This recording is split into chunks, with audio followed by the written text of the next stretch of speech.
Masih membahas tentang najis, dan kemarin kita berbicara tentang najisnya, ya, itu sesuatu yang dikeluarkan dari tubuhnya binatang. Jadi binatang mengeluarkan air seni atau air kencing, ya. Kemudian ada juga, ya, kotorannya, ya, darah dan muntahannya. Ya, dalam mazhab Imam Syafi'i, ya, binatang apapun itu yang keluar kotorannya, air kencingnya, darah dan muntahannya dihukumi najis. Ya, dihukumi najis. Ingat ya, dalam mazhab Imam Syafi'i dihukumi najis. Nah, berbeda dengan pendapat Imam Ahmad dan Imam Malik bahwa hewan-hewan yang dagingnya dapat dikonsumsi, dimakan oleh manusia, ya, maka air kencing, ya, dan kotorannya tidak najis. Ya, maka dalam pendapat Imam Ahmad dan Imam Malik, tai ayam itu tidak najis, Pak. Kotoran kambing tidak najis. Kotoran sapi tidak najis. Ya. Dalam pendapat Imam Ahmad dan Imam Malik bin Anas. Ya, tapi dalam mazhab Imam Syafi'i semuanya najis. Semua yang tadi disebutkan najis. Ya. Makanya kalau mereka terkena tai ayam, Pak, ketika sudah berwudu, ini sudah berwudu posisinya, Pak, maka mereka tinggal bersihkan saja dan tidak perlu wudu lagi.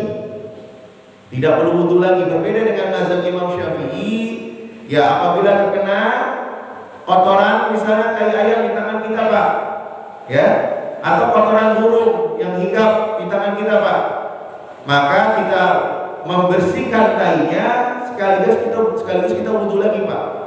Karena wudu punya dua fungsi. Pertama yaitu raf'ul hadas, menghilangkan hadas.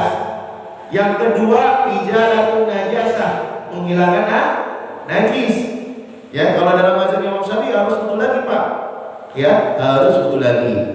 Nah, bagaimana kalau kita menghilangkan tai ayam di halaman kita, halaman rumah? Nah, ini halaman rumah, Pak. Kalau tai ayam itu ada di halaman rumah, jangan disiram pakai air, Pak, karena justru najisnya kemana-mana. Jadi tainya buang pakai pakai kain atau pakai apapun, ya. Jadi jangan langsung disiram. Ya, kalau disiram malah tainya kemana-mana, melebar kemana-mana. Ya, kalau ini kita lantainya keramik, Pak.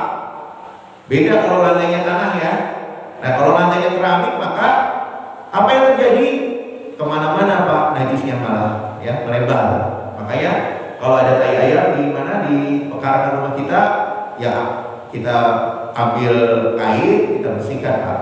Ya, jangan kita langsung pakai air.